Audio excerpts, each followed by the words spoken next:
So in our last lecture, we were discussing about the Snell's law. हमने Snell's law देखा था. Snell's law is also called as law of refraction. अब यहाँ पे क्या रहता है, जब एक लाइट रे एक मीडियम से दूसरे मीडियम में एंटर करती है, तो हर मीडियम का एक अलग डेंसिटी रहता है. तो उस डेंसिटी के हिसाब से उसका अलग रिफ्रैक्टिव इंडेक्स रहता है. ओके.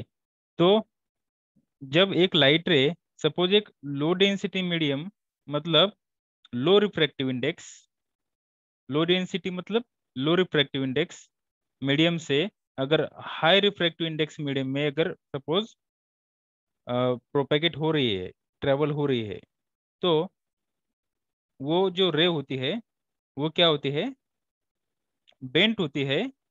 उसके नॉर्मल जो पाथ रहता है, ये नॉर्मल पाथ यहाँ पे दिखा है वो ये डॉटेड लाइन से, तो नॉर्मल पाथ से वो बेंट होती है अवे फ्रॉम द नॉर्मल. कैसी बेंट होती है वो, सॉरी, ये लो लो डेंसिटी मीडियम से अगर हाई डेंसिटी मीडियम में, मतलब सपोज ये एयर है ऊपर का और ये सपोज वाटर है नीचे वाला, तो एयर से सपोज वाटर में अगर वो जा रही है, तो ये जो रे होती है वो रे क्या होती है, नॉर्मल की तरफ बेंट होती है. It bends toward the normal. और ये जो अनरिफ्लेक्टेड रे रहता है, जो उसका सपोज मीडियम चेंज नहीं हुआ तो वो सीधी जाने वाली रहती है. ओके. तो वो रे के और नॉर्मल के बीच में वो रिफ्रैक्टेड रे रहती है, मतलब उसको बोलते हैं टुवर्ड्स नॉर्मल. ओके. और अगर सपोज हमने उल्टा किया, हमने क्या किया, हाई डेंसिटी मीडियम से लो डेंसिटी मीडियम मतलब हाई रिफ्रैक्टिव इंडेक्स से लो रिफ्रैक्टिव इंडेक्स में अगर सपोज हमने लाइट इंसिडेंट किया, मतलब सपोज ऊपर ग्लास है या वाटर है, या यहाँ पे सपोज ये एयर मीडियम है फॉर एग्जांपल, तो ये जो रे एक हाई डेंसिटी मीडियम से लो डेंसिटी मीडियम में जब ट्रेवल होंगी, तब वो away from the normal bent होंगी. ये जो अनरिफ्लेक्टेड रे का पाथ रहता है, अगर सपोज मीडियम चेंज नहीं होगा तो वो इस पाथ से ट्रेवल होने वाली होती है. ठीक है. तो ये क्या होती है, वो ये रे से इधर वो इंटरफेस की तरफ बेंट होती है, मतलब away from the normal bent होती है. ये बात आपको याद रखना पड़ेगा. Low density medium to high density medium में अगर लाइट जा रही है तो वो टुवर्ड्स नॉर्मल बेंट होती है, और हाई डेंसिटी मीडियम से लो डेंसिटी मीडियम में अगर वेव जा रही है तो वो away from the normal bent होती है. ये आपको याद रखना पड़ेगा. That is the Snell's law. ठीक है. अब ये स्नेल्स लॉ हमें बहुत काम आने वाला है आगे. और वो स्नेल्स लॉ ही एक्चुअली, स्नेल्स लॉ से ही हमें फाइबर ऑप्टिक केबल से क्या करना पड़ता है, वेव प्रोपेगेट करनी पड़ती है, और टोटल इंटरनल रिफ्लेक्शन भी ऐसे ही हमें मिलता है with the help of Snell's law. So Snell's law is very important. ठीक है. अब नेक्स्ट हम कुछ उसके प्रॉपर्टीज देखेंगे लाइट के. Dispersion, diffraction, absorption and scattering, ये चार प्रॉपर्टीज है. तो फर्स्ट हम देखेंगे डिस्पर्शन किसको बोलते हैं. डिस्पर्शन, तो dispersion is defined as the process of separating light into each of its component frequencies. देखो एक लाइट रहती है, एक लाइट में मल्टीपल फ्रीक्वेंसीज रहते हैं. सपोज वन लाइट में भी consist of multiple frequency signal. तो डिस्पर्शन में क्या होता है कि वो एक लाइट रे से क्या होता है, उसके जो डिफरेंट फ्रीक्वेंसी कंपोनेंट है वो सेपरेट हो जाते हैं. उसको बोलते हैं dispersion. The simplest example of dispersion is use of prism to separate out sunlight into different colours as shown in figure. क्योंकि यहाँ पे एक, या हमने क्या किया, एक लाइट रे इंसिडेंट किया है यहाँ पे. ठीक है. ये जो है, यहाँ पे हमने एक लाइट रे इंसिडेंट किया है ये. ठीक है. और ये जब ये प्रिज्म से पास होगा, तब अब ये लाइट रे में एक कंपोजिट लाइट सिग्नल है, उसमें मल्टीपल लाइट की कलर्स की फ्रीक्वेंसी है. तो उस प्रिज्म के आउटपुट में क्या मिलता है, उस लाइट सिग्नल के जो डिफरेंट फ्रीक्वेंसी कंपोनेंट रहते हैं वो यहाँ पे सेपरेट होते हैं. और इस प्रोसेस को बोलते हैं dispersion process. Okay. It is called as dispersion. Then next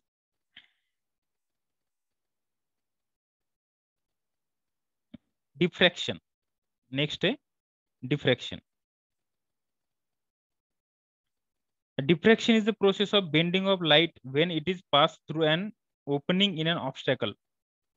कोई सपोज ऑब्स्टॅकल आहे, ऑब्स्टॅकल मतलब क्या, म्हणजे ज्याला मराठी आपण अडथळा म्हणतो, काहीतरी एखादा सपोज अडथळा तिथे असेल, तो उस ऑब्स्टेकल से क्या होता है, यहाँ पे सपोज कोई होल है, आप ऐसे कंसिडर करेंगे यहाँ पे एक छोटा सा होल है, और ये लाइट रे सपोज इसमें हमने क्या किया, उसको इंसिडेंट किया, तो ये लाइट रे क्या होती है, सपोज दो लाइट रेज में क्या हो गई, वो यहाँ पे डिफ्रैक्ट हो गई, it is converted into the two light waves और टू लाइट रेज, तो उसको बोलते हैं डिफ्रैक्शन.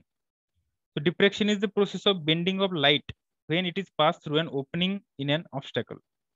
कोई ऑब्स्टेकल के ओपनिंग से अगर लाइट सिग्नल पास होती है तो वो क्या होती है, ऐसी वो बेंट होती है.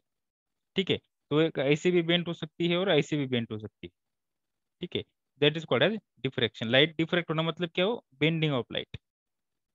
ठीक है, तो अब ये लाइट या यस इससे अगर गई तो some part of the light may be diffracted in this side, some part of the light may be diffracted in this side. Okay, or all the light ray may be diffracted to any one of the side. That is called a diffraction. Diffraction is very similar to scattering. अब diffraction ये scattering के जैसे ही रहता है,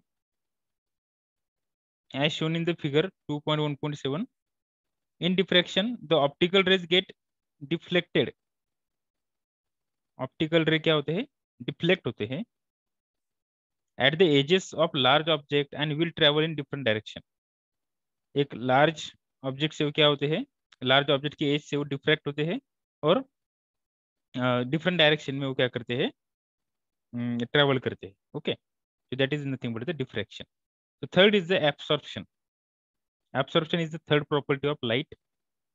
देखो, absorption takes place when light strikes a surface flat black and gets converted into heat as a small or no part of light gets reflected. अब ये बात समझ लो, क्या रहता है absorption. absorption म्हणजे शोषून घेणं म्हणतो आपण त्याला मराठीत. ओके, उसको क्या करना, पूरा एब्जॉर्ब करना.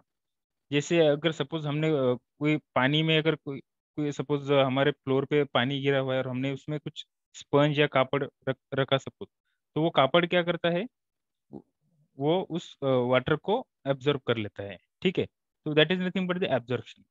तो यहाँ पे एब्जॉर्प्शन क्या रहता है, एब्जॉर्प्शन मीन्स, तो जब कोई ब्लैक सरफेस है सपोज, और ऐसा सरफेस है कि जिसपे सपोज लाइट रे हमने इंसिडेंट की, तो वो लाइट रे का कन्वर्शन किस में होता है, हीट में होता है.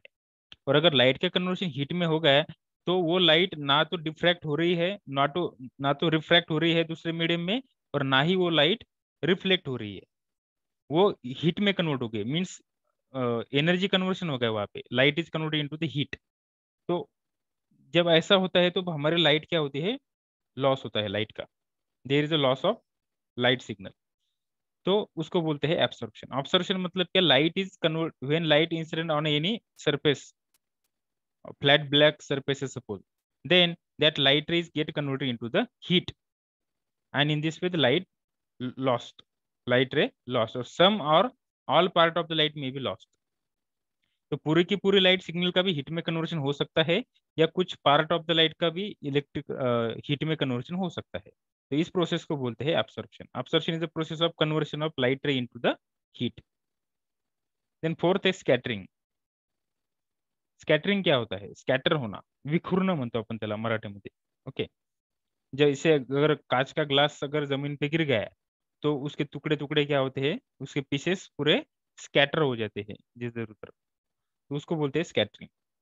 Scattering of light takes place when light strikes a substance which in turn emits light of its own at the same wavelength as that of the incident light as shown in figure. अगर suppose हमने क्या किया, एक light ray, scattering of light takes place when light strikes a substance. Light क्या करते हैं, एक substance को स्ट्राइक करते हैं, और which in turns emits light of its own. तो वो क्या करते हैं, सब्सटेंस से वो अपनी खुद की लाइट इमिट करता है with the same wavelength as that of the incident light, तो उसको बोलते हैं स्कैटरिंग. ओके, जैसे हमारा हमको रेनबो वगैरह दिखता है, तो ये जो सन रेज रहते हैं, डिफरेंट फ्रिक्वेंसी के रेज रहते हैं सन में, वो क्या करते हैं, वो जो स्मॉल टाइनी पार्टिकल रहता है वाटर का, उस पे वो स्ट्राइक होके स्कैटर होते हैं. और स्कैटर होने के बाद फिर हमें वो डिफरेंट कलर्स नजर आते हैं, तो उसको हम स्कैटरिंग इफेक्ट की वजह से हमें रेनबो वगैरह जो दिखता है बरसात के दिन। देखो ये ऐसी लाइट रे है, ये लाइट रे सपोज इस यहाँ पे कोई ऑब्स्टेकल है या कोई सब्सटेंस है, उस पे जब वो स्ट्राइक होती है तब वो हर तरफ क्या करती है, वो लाइट इमिट करती है। एक लाइट क्या करती है, हर तरफ लाइट इमिट करती है, बट ऑफ सेम वेवलेंथ। ये जो ट्रांसमिटेड इंसिडेंट लाइट है उस उसकी जो वेवलेंथ है, सेम वेवलेंथ का लाइट वो क्या करती है यहाँ पे इमिट करता है। ओके, तो उसको बोलते हैं scattering. Blocking and reflection happens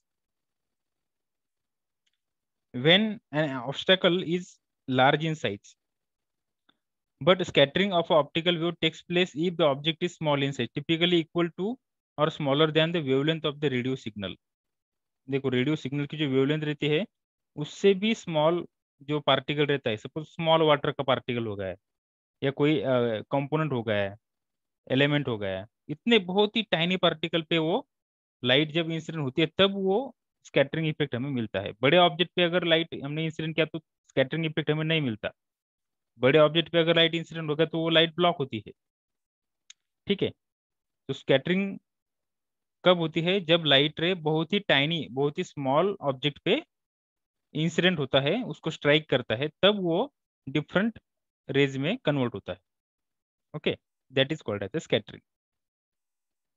then next है क्रिटिकल एंगल। अब ये जो थी dispersion, diffraction, absorption and scattering, ये प्रॉपर्टीज है इसके लाइट रे की प्रॉपर्टीज। अब हम देखेंगे क्रिटिकल एंगल जो बहुत ही इंपॉर्टेंट है। We have already discussed about critical angle, हमने क्रिटिकल एंगल के बारे में देखा था, पर इसमें हम और थोड़ा सा डिटेल्स में लेंगे। To understand the concept of critical angle, अभी critical angle is very important concept. ठीक है,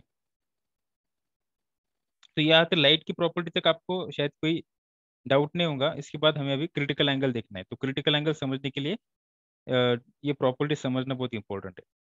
ओके,